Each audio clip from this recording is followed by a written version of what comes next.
Praise Lord. വേഗം വരുന്ന യേശുക്രിസ്തുവിന്റെ നാമത്തിലുള്ള സ്നേഹവന്ദനത്തെ എല്ലാ ദൈവമക്കും അറിയിക്കുന്നു. ഈ അനുഗ്രഹിക്കപ്പെട്ട ദിവസം ദൈവമക്കളുമായിട്ട് ഷെയർ ചെയ്ത് ദൈവന്റെ മനസ്സിലേക്ക് തന്ന വാക്യം ലൂക്കോസ് 5:31. യേശു അവരോട്, ദീനക്കാർക്കല്ലാതെ സൗഖ്യമുള്ളവർക്ക് വൈദ്യനെ കൊണ്ട് ആവശ്യമില്ല.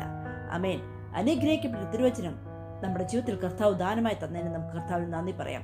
ഈ ഒരു തിരുവചനം വ്യക്തമായി നമ്മുടെ ജീവിതത്തിൽ പറഞ്ഞിരുന്ന കാര്യം എന്നാന്ന് ചോദിച്ചാൽ, യേശു അവരോട് പറയുകയാണ്, ദീനക്കാർക്കല്ലാതെ സൗഖ്യമുള്ളവർക്ക് വൈദ്യരെ കൊണ്ട് ആവശ്യമില്ല എന്ന്. അതിൽ നിന്ന് നമുക്ക് എന്ത് മനസ്സിലാക്കാം? ഈ നാളുകളിൽ ദൈവമക്കളായി നമ്മുടെ ജീവിതത്തിൽ പല കഷ്ടങ്ങൾ, പ്രയാസങ്ങൾ കടന്നു വരുന്നത് കർത്താവിന് നമ്മുടെ സ്നേഹമില്ലാഞ്ഞിട്ടല്ല, ദൈവത്തിന് നമ്മുടെ മനസ്സറിവിൽ ഇല്ലാഞ്ഞിട്ടല്ല, ദൈവം നമ്മളെ മറന്നിട്ടല്ല. ചില കഷ്ടങ്ങൾ, പ്രയാസങ്ങൾ നമ്മുടെ ജീവിതത്തിൽ കടന്നു വരുമ്പോൾ നമ്മൾ കർത്താവിനോട് കൂടുതൽ അടുക്കുവാനും ദൈവസ്നേഹം മനസ്സിലാക്കുവാനും ആ ദൈവപ്രവൃത്തി എന്താണെന്ന് മറ്റുള്ളവർ കാണുന്ന അളവുക്ക് നമ്മളെ ഒരു അത്ഭുത പാത്രമാക്കി തീർക്കുവാൻ വേണ്ടിയാ ചില കഷ്ടങ്ങൾ, നിരാശകൾ, പ്രയാസങ്ങൾ നമ്മുടെ ജീവിതത്തിൽ കടന്നു വരുന്നത്. അങ്ങനെ കടന്നു വരുമ്പോൾ നമ്മൾ ഒരു രീതിയിൽ നമ്മൾ എന്താ ചെയ്യേണ്ടത്? പലപ്പോഴും നമ്മൾ ചെയ്യുന്നത് എന്തുവാ? പിറുപിറുക്കുകയും ദൈവത്തെ തള്ളിപ്പറയുകയും കർത്താവിന് സ്നേഹമില്ല എന്ന് പറയുകയും നമ്മൾ മറ്റ് ദൈവങ്ങളുമായിട്ട് കമ്പയർ ഒക്കെ ചെയ്യുന്നൊരു അനുഭവമാണ് ദൈവമക്കളായി നമ്മുടെ ജീവിതത്തിൽ കൂടി കടന്നു പോകുന്നത്. പക്ഷേ ഒന്നുണ്ട്, ഈ ദിവസങ്ങളിൽ ദൈവത്തിൻ്റെ പ്ലാനും പദ്ധതിയും കർത്താവ് എന്തുകൊണ്ട് ഈ ചില കഷ്ടങ്ങൾ, ചെറിയ നഷ്ടങ്ങൾ നമ്മുടെ ജീവിതത്തിൽ തരുന്നത് എന്നുള്ള കർത്താവിൻ്റെ ആ ഒരു റിയൽ സ്വഭാവം, അല്ലെ, ആ ഒരു റിയൽ സ്നേഹം നമ്മൾ മനസ്സിലാക്കി കഴിഞ്ഞു കഴിഞ്ഞാൽ നമ്മുടെ ജീവിതത്തിൽ മറ്റൊരു പ്രശ്നങ്ങളോ പ്രയാസങ്ങളോ ഒരു പിറുപിറുപ്പോ ഒന്നും കടന്നു വരാൻ ദൈവം ഇടയാക്കത്തില്ല. നമ്മളെ തന്നെ ദൈവസന്നിധിയിൽ ഏൽപ്പിച്ചു കൊടുത്ത് ഈ ദിവസങ്ങൾ നമ്മൾ താഴ്മയോടെ ആയിരിക്കാൻ തക്കണം ഇടയാവും. പക്ഷെ പലപ്പോഴും നമ്മൾ എന്താ ചെയ്യുന്നത്? നമ്മളത് മനസ്സിലാക്കാതെ പലപ്പോഴും പിറുപിറുക്കുന്ന ഒരു അനുഭവം. ഈ ദിവസങ്ങളിൽ നമ്മൾ കർത്താവിനോട് ചോദിക്കണം, കർത്താവേ, അങ്ങനെ ഒരു അനുഭവത്തിൽ കൂടി കടന്നു പോകുമ്പോൾ ഒരു കാരണവശാലും അങ്ങയ്ക്കെതിരായി സംസാരിപ്പാനോ അങ്ങയിൽ നിന്ന് മാറിപ്പോകാനോ അല്ല, ഒരു ഇഞ്ചും കൂടി, ഒരു സ്റ്റെപ്പും കൂടി എൻ്റെ അപ്പനോട് അടുക്കുവാനോ അപ്പൻ്റെ സ്നേഹത്തിൽ പറ്റിച്ചേർന്നിരിപ്പാനോ ഒരു നിമിഷം പോലും എൻ്റെ ദൈവത്തെ മറന്നൊരു ജീവിതം നയിപ്പാനോ എന്നെ സമ്മതിക്കല്ലേ എന്ന് പറഞ്ഞ് ഈ ദിവസങ്ങളിൽ നമ്മൾ കർത്താവിനോട് കൂടുതൽ അടുത്ത് ചെല്ലുമ്പോൾ കർത്താവ് നമ്മളെ അനുഗ്രഹിക്കുകയും മാനിക്കുകയും നമ്മളെ എല്ലാവിധ പ്രശ്നങ്ങളിൽ നിന്ന് കർത്താവ് വിടുവിക്കുകയും ചെയ്യും.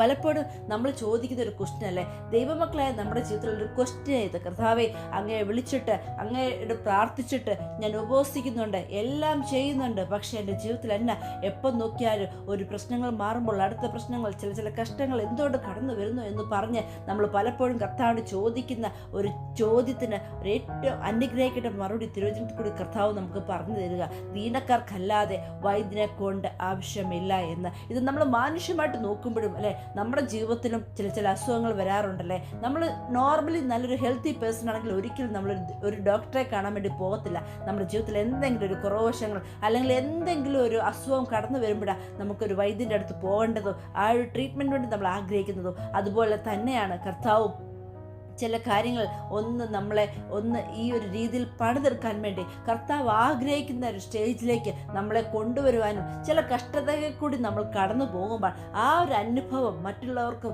അതൊരു സാക്ഷ്യമായി തീരുവാനും അവരെയും കൂടുതൽ ദൈവത്തിലേക്ക് അടുപ്പിക്കുവാനും ദൈവസ്നേഹം മനസ്സിലാക്കുവാനും തക്കവണ്ണം ഇടയാക്കുന്നതിന് വേണ്ടിയ ചില കഷ്ടങ്ങൾ, പ്രയാസങ്ങൾ ദൈവം നമ്മുടെ ജീവിതത്തിൽ തരുന്നത്. ഒന്ന് നമുക്ക് ഓർത്താൽ വളരെ അത്ഭുതകരമായ ദൈവം നമ്മളെ നടത്തുന്നത് എന്താണെന്ന് ചോദിച്ചാൽ, നമുക്ക് സഹിക്കാൻ വയ്യാത്തതായിട്ടുള്ള ഒരു പ്രശ്നമോ ഒരു പ്രതിസന്ധിയോ കഷ്ടതയോ ഒരു നഷ്ടമോ കർത്താവ് നമ്മുടെ ജീവിതത്തിൽ തരുന്നില്ല. അത് തന്നെ നമ്മുടെ ജീവിതത്തിൽ ഏറ്റവും വലിയൊരു അനുഗ്രഹമാണ് അല്ലേ. നമ്മൾ ജസ്റ്റ് മാനുഷ്യമായിട്ട് നോക്കുമ്പോൾ നമ്മൾ സ്കൂളിലേക്ക് നോക്കുവാണെങ്കിൽ, നമ്മളെല്ലാവരും പഠിച്ച വ്യക്തി ജീവിതങ്ങളല്ലേ, നമ്മളൊരു സ്കൂൾ ലൈഫിലേക്ക് നോക്കുവാണെങ്കിൽ ടീച്ചേഴ്സ് നമ്മളെ അടിക്കാറുണ്ടല്ലേ. ഒരുപക്ഷെ എന്തിനാണ് അവർ അടിക്കുന്നത്?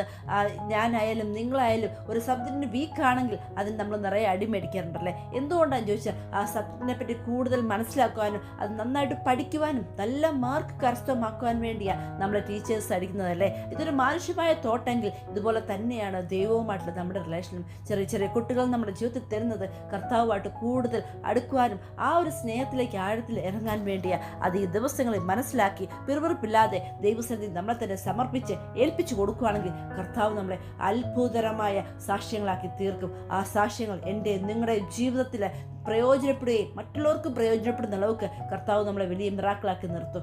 ഈ ദിവസങ്ങളിൽ അങ്ങനെ അനുഗ്രഹിക്കപ്പെട്ട ലെവലിലേക്ക് കർത്താവ് നമ്മളെ കൂട്ടിക്കൊണ്ട് വരുവാൻ തക്കവണ്ണം നമ്മുടെ ഹൃദയത്തെ ദൈവസന്നിധിയിൽ ഏൽപ്പിച്ച് നമ്മൾ മുന്നോട്ട് കടന്നു പോവുകയാണെങ്കിൽ ദൈവം നമ്മളെ അനുഗ്രഹിച്ചു മാനിക്കും. ഈ വചനത്തെ എല്ലാ ദൈവമക്കളും ദൈവം സഹായിക്കട്ടെ.